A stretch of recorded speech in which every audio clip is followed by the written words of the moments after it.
जय हिंद मेरे प्यारे साथियों, आप सभी दोस्तों का आपके अपने YouTube चैनल पर एक बार फिर से स्वागत है। दोस्तों आज के इस वीडियो में बात करेंगे हम BSPSL का जो हमने आपके लिए फंडामेंटल ऑफ कंप्यूटर के जो पार्ट 1 और 2 वीडियो को अपलोड कर दिया था, उसमें हमने आपको जो थ्योरी कुछ बताए थे और कुछ क्वेश्चन किए थे। आज की इस वीडियो में दोस्तों हम बात करेंगे SK झा से जो कंप्यूटर बुक लॉन्च हुई है, इसमें जो टोटल जो है 100 MCQ यानी कि 100 MCQ दे रखे हैं इसमें, ये फंडामेंटल ऑफ कंप्यूटर पार्ट से। तो दोस्तों आज के इस वीडियो में हम इन सभी प्रश्नों को देखेंगे। तो दोस्तों वीडियो बहुत ही इंपॉर्टेंट होने वाली है, इसलिए वीडियो को आप अंत तक देखिएगा। और दोस्तों हमको अपना स्कोर अपने कमेंट बॉक्स में बताइएगा कि आपने इन 50 प्रश्नों में से कितने प्रश्नों को सही कर पाए हैं। तो चलिए दोस्तों हम शुरू करते हैं आज के इस वीडियो को। आज का पहला प्रश्न आपकी स्क्रीन पर है दोस्तों, कह रहे हैं कंप्यूटर के संबंध में निम्नलिखित में से कौन सा कथन गलत है। ठीक है, तो दोस्तों आप बताना है कौन सा कथन इसमें गलत है। पहला आपके पास ऑप्शन है कि यह एक लॉजिकल मशीन है और सूचना को प्रोसेस करती है। ठीक है, दूसरा आपके पास है कि इसने जो भी कोई सूचना स्टोर की है यह उस तक पहुंच सकता है। ठीक है, नेक्स्ट हमारा है इसमें कोई भावावेग नहीं होता है, इसकी कोई भावना या चाहत नहीं होती है। और चौथा कौन सा, यह अप्रतिबंधित ढंग से अपनी सूचना तक पहुंचाता है। तो देखिए दोस्तों कंप्यूटर के बारे में बात करें तो कंप्यूटर क्या होता है, एक संगणक होती है, यानी कि गिनती वाला काम करता है। कौन सा कंप्यूटर करता है, ठीक है, ये एक प्रकार का लॉजिकल मशीन होती है और ये क्या करती है, सूचना को प्रोसेस करती है। जब भी हम कोई चीज़ को कंप्यूटर में इनपुट करवाते हैं तो हमें क्या होता है, वो प्रोसेस करने के बाद हमें आउटपुट देता है। इसे हम लॉजिकल यूनिट के नाम से हम जान सकते हैं। ठीक है, तो यह क्या होगा, ये हमारा सही हो जाएगा। नेक्स्ट देखिए ऑप्शन क्या कह रहा था, इसमें जो भी सूचना स्टोर की जाती है वो यहाँ तक पहुँच जाती है। ठीक है, हाँ बिल्कुल सत्य दोस्तों। जैसे कंप्यूटर में हम क्या करते हैं, कोई भी सूचना को जब इनपुट करते हैं तो वो क्या होती है, वहाँ तक पहुँच जा सकती है। ठीक है, नेक्स्ट हमारा है कि इसमें कोई भावावेग नहीं होता, इसकी कोई अपनी भावना या चाहत नहीं होती। दोस्तों ये कहने का जो बात है यहाँ पे, इसका मतलब ये हुआ दोस्तों, इसमें कोई भावावेग यानी कि भाव इसमें कोई नहीं होता है। यानी दोस्तों कंप्यूटर में क्या होता है, कोई फीलिंग्स नहीं होती है। फीलिंग्स नहीं होने का मतलब ये हुआ दोस्तों, क्योंकि कंप्यूटर क्या होती है, नॉन लिविंग थिंग्स होती है, यानी कि निर्जीव चीज़ें होती है। और इसमें क्या होती है, कोई भी प्रकार की फीलिंग्स नहीं होती है, यानी कि इसमें कोई भावना चेतना नहीं होती। जिस प्रकार हम क्या करते हैं, जिस प्रकार हम इसे रेगुलेट करने की कोशिश करते हैं, इस प्रकार ये रेगुलेट होती है। ठीक है, तो ये भी क्या होगा, हमारा कथन सत्य हो जाएगा। नेक्स्ट देखिए दोस्तों क्या कह रहा है कि यह अप्रतिबंधित ढंग से अपनी सूचना तक पहुँचना नहीं दोस्तों, ये क्या है, प्रतिबंधित यानी कि ऑर्गेनाइज तरह से क्या होती है, ये सूचना को प्रोसेस करती है। तो यहाँ पे क्या होगा, हम ऑप्शन नंबर डी जो है ये हमारे पास राइट आंसर होगा, क्योंकि ये जो कथन था ये गलत दे रखा है। ठीक है, दूसरे प्रश्न पूछा गया था क्या होगा, DMRC एग्जाम 2002 में ये प्रश्न पूछा गया था। नेक्स्ट क्वेश्चन हमारा है कि कंप्यूटर के मुख्य भाग कितने होते हैं। तो दोस्तों कंप्यूटर के मुख्य भाग जो होते हैं वो कितने होते हैं, कुल 6 भाग होते हैं कंप्यूटर के मुख्य होते हैं। ठीक है, नेक्स्ट हमारा है प्रोग्राम के निर्देशों को बाइनरी में दर्शाया गया है और डैश में संग्रहित किया गया है, जिससे वह CPU द्वारा प्राप्त डिकोड को निष्पादित करता है। तो दोस्तों देखिए प्रोग्राम के निर्देशों को बाइनरी में दर्शाया गया दोस्तों। कंप्यूटर जो होती है ना, कंप्यूटर जो काम करता है वो बाइनरी संख्या पे काम करता है, यानी कि 1 और 0 पे काम करता है। ठीक है, तो देखिए यहाँ पे कह रहा है कि प्रोग्राम के निर्देशों को बाइनरी में दर्शाया गया है और डैश में संग्रहित किया गया है, जिसमें वे CPU द्वारा प्राप्त डिकोड को निष्पादित करता है। तो दोस्तों जो कंप्यूटर होती है ना, इसमें क्या होता है, मेमोरी होता है। मेमोरी क्या करता है, मेमोरी का काम यह होता है, CPU में जो भी चीज़ हम देते हैं उसको क्या करता है, डिकोड करने के बाद हमें आउटपुट के रूप में देता है। तो यहाँ पे क्या होगा, ऑप्शन नंबर ए हमारे प्रश्न का यहाँ पे राइट आंसर हो जाएगा। नेक्स्ट क्वेश्चन देखिए दोस्तों, ये प्रश्न आपको UPPCL एग्जाम में पूछा गया था, कहाँ पे 2018 में, तो ये आपके लिए इंपॉर्टेंट है।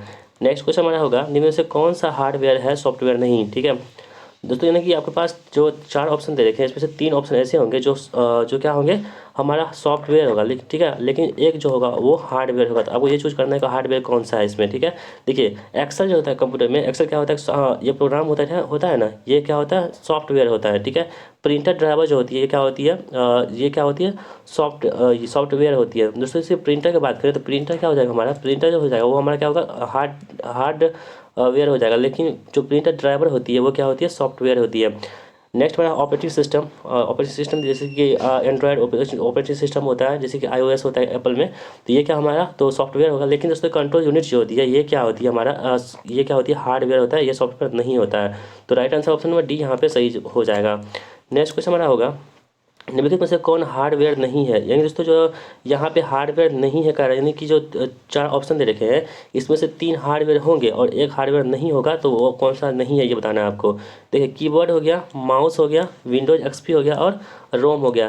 देखिए कीबोर्ड दोस्तों आप, हमें क्या बताया था आपको, हार्डवेयर किसे कहते हैं, हार्डवेयर उसे कहते हैं हम जिसे छू सकते हैं, टच कर सकते हैं। और सॉफ्टवेयर किसे कहते हैं, जिसे हम छू नहीं सकते हैं, टच नहीं कर सकते हैं। तो यहाँ कीबोर्ड को हम छू सकते हैं, यानी कि जिसे हम देख पाते हैं और छू भी पाते हैं। तो हमारा कीबोर्ड क्या होगा, हमारा हार्डवेयर हो जाएगा। माउस भी हार्डवेयर हो जाएगा और दोस्तों जो रोम होता है ना, रीड ओनली मेमोरी, ये भी क्या होती है, हमारा हार्डवेयर होता है। लेकिन विंडोज एक्सपी जो होती है दोस्तों, ये क्या होता है, सॉफ्टवेयर होता है, ये कंप्यूटर के अंदर में रहता है। तो ये इस पर ही कंप्यूटर क्या करता है, वर्क करता है। तो यहाँ पे ऑप्शन नंबर सी हमारे प्रश्न का राइट आंसर हो जाएगा। दोस्तों ये प्रश्न पूछा गया था आरआरबी मालदा में टीएससी एग्जाम 2007 में प्रश्न पूछा जा चुका है। नेक्स्ट दोस्तों हमारा है क्वेश्चन कि हार्डवेयर इक्विपमेंट में कंप्यूटर बना होता है। तो दोस्तों जो हार्डवेयर इक्विपमेंट होते हैं उसमें क्या कंप्यूटर के कौन कौन से पार्ट लगे होते हैं आपको बताना है, ठीक है। देखिए, monitor, central processing unit, CPU, keyboard, mouse, software और नेटवर्क, ये सभी मिलकर दोस्तों क्या होते हैं, हार्डवेयर का इक्विपमेंट बना होता है। तो ऑप्शन ए हमारे पास यहाँ पे सही जवाब हो जाएगा। नेक्स्ट क्वेश्चन हमारा होगा, निम्न में से कौन सा सीपीयू के घटक है। दोस्तों सीपीयू में कौन कौन चीज़ें होते हैं ये आपको बताना है, ठीक है।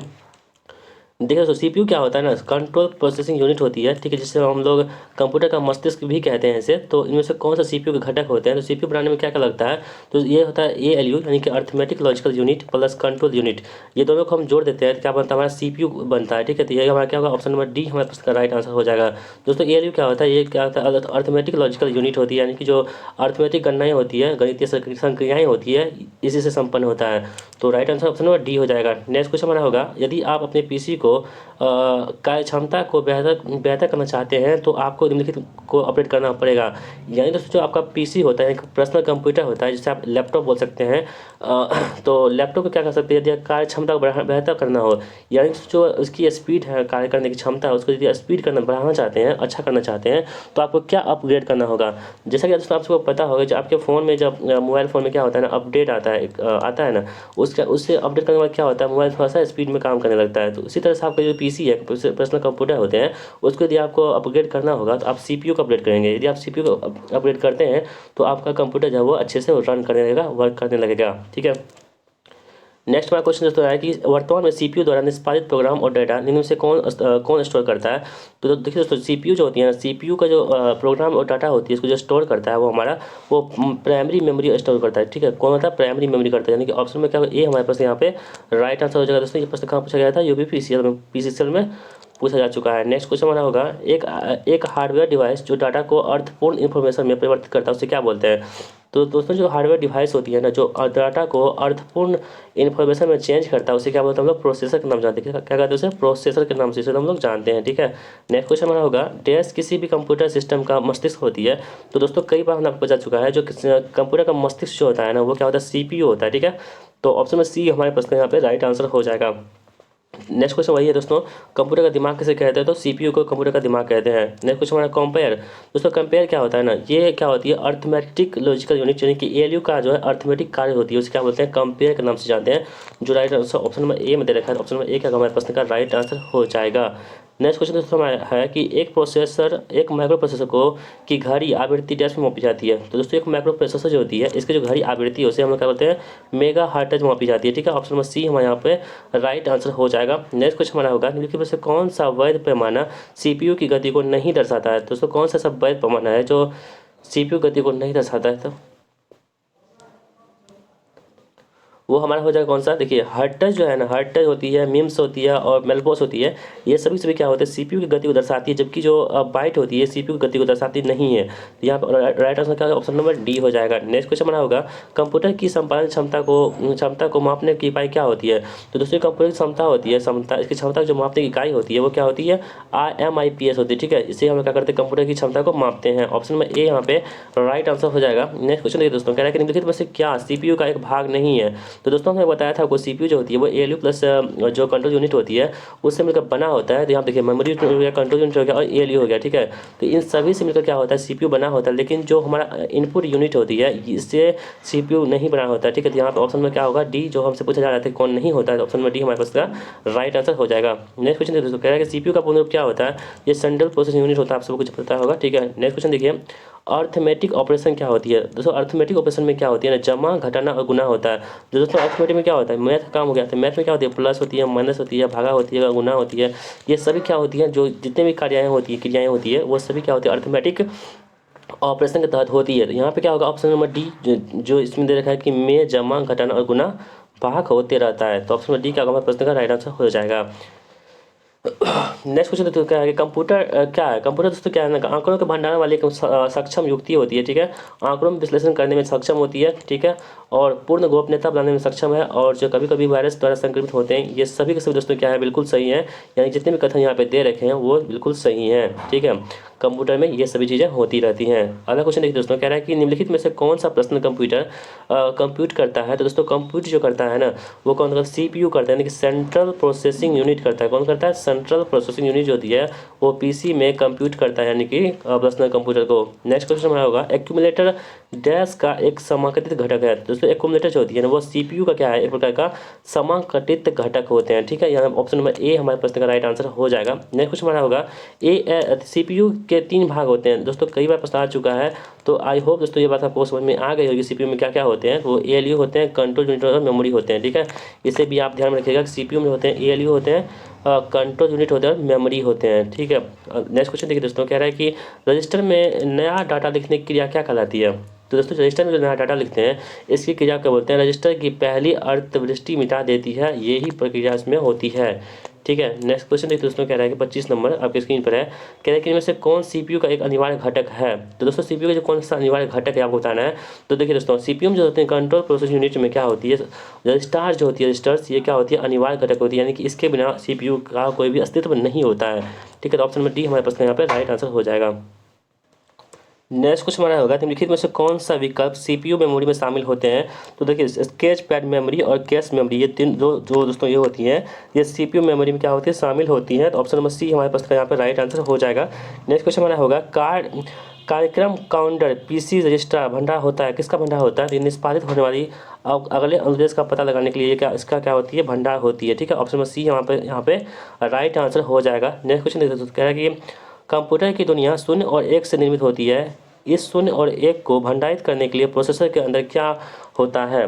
तो दोस्तों हमने आपको बताया था जो कंप्यूटर की दुनिया होती है वो 0 और 1, यानी कि जो दोस्तों ये बाइनरी नंबर से बोलते हैं, 0 और 1 को बाइनरी नंबर कहते हैं। तो इसमें क्या होती है, रजिस्टर पे ये काम होती है, ठीक है। किसमें होती है, ट्रांजिस्टर जो होती है, ट्रांजिस्टर।